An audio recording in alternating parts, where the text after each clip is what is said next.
In this video, we're going to learn about the process of transcription, which is the process of making an mRNA or messenger RNA copy of a gene found on DNA.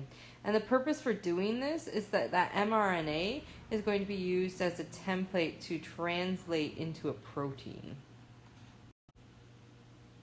So first we're going to do an overview of the three processes of making copies from DNA. So the first one is replication, and that's when a full copy of DNA is made so that cell division can occur. This process happens in the nucleus, and it happens during the stage of interphase. So that process of the cell cycle when the cell isn't dividing, but it's growing and preparing to divide. The next process would be DNA transcription. So that's when we make an RNA copy of a gene. So we'll go over what a gene is again in just a bit. This process also happens in the nucleus. And then finally, translation is when we build a protein from the transcript of RNA that was made during transcription. This process happens in the cytoplasm on the ribosome. And we'll learn about that in our next video. So it would be a good idea to recap what a gene is. So remember, our DNA is all of the genetic information for an organism, and a gene is a section of DNA that codes for just one protein. And there's an estimate that we have about 20,000 genes found in the human genome. And if you remember, this is a diagram of a chromosome right here.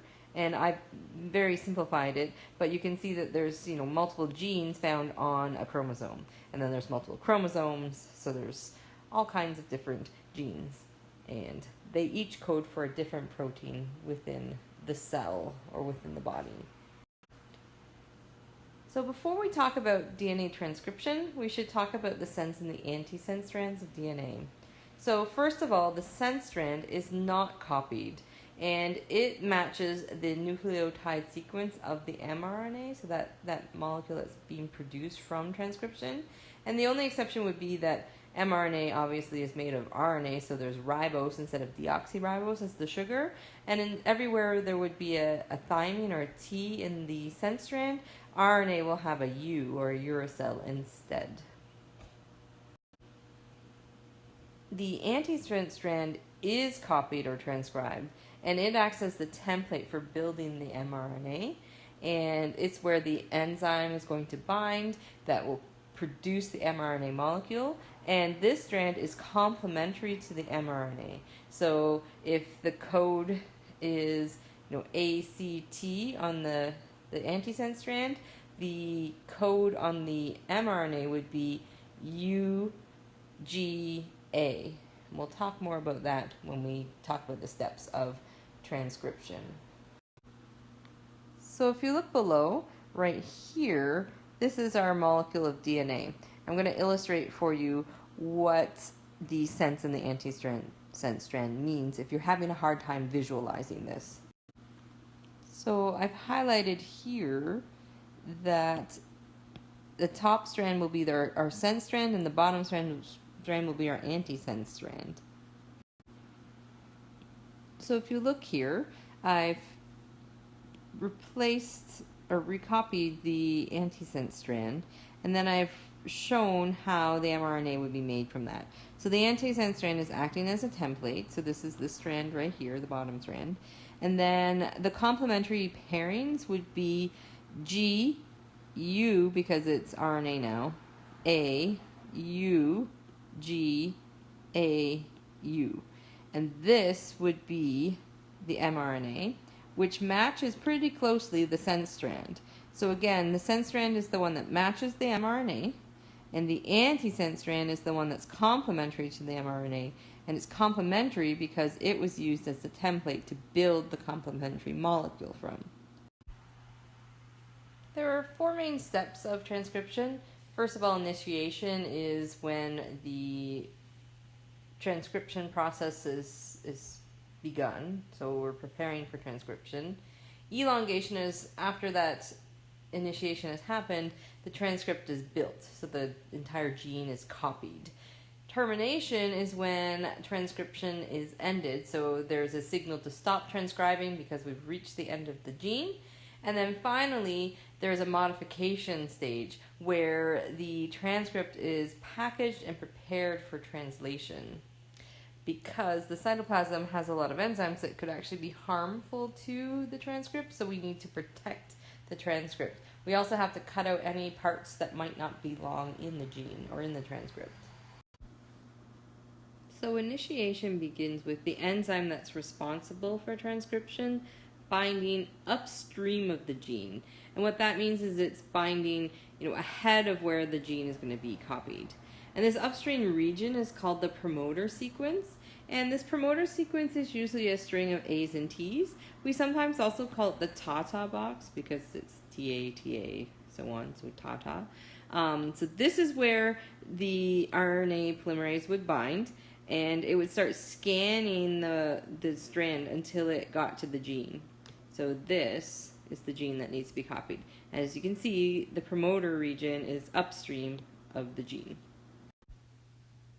So in elongation, RNA polymerase, which is the enzyme responsible for transcription, moves along the DNA, and as it's doing that, it adds complementary RNA bases to the DNA antisense strand. Remember, that's what's acting as the template.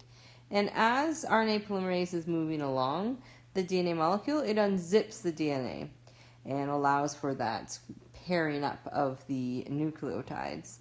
And the transcript is built from 5' to 3'.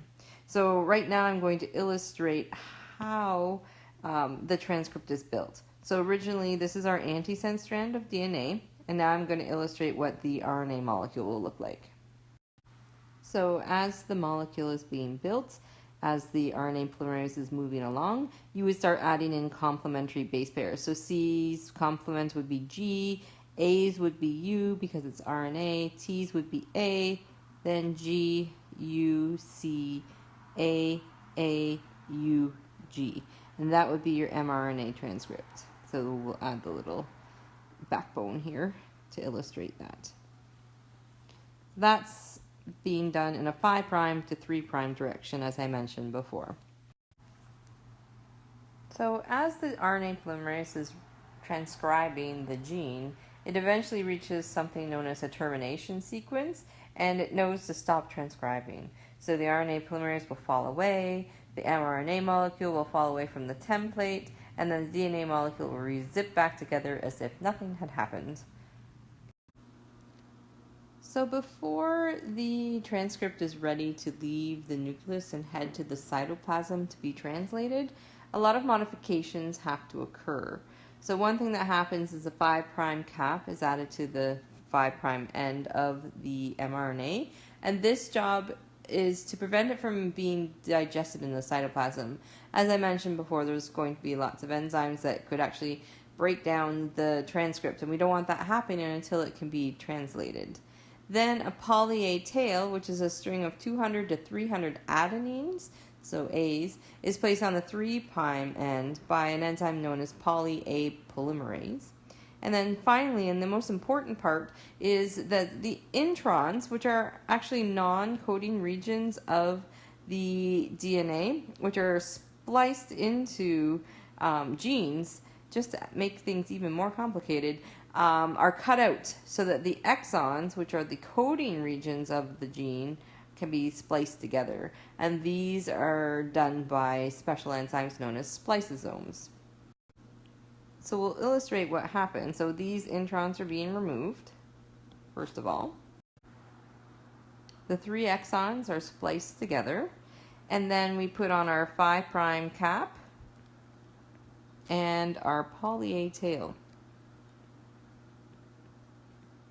And after this is done, the transcript is said to be ready to go off to be translated.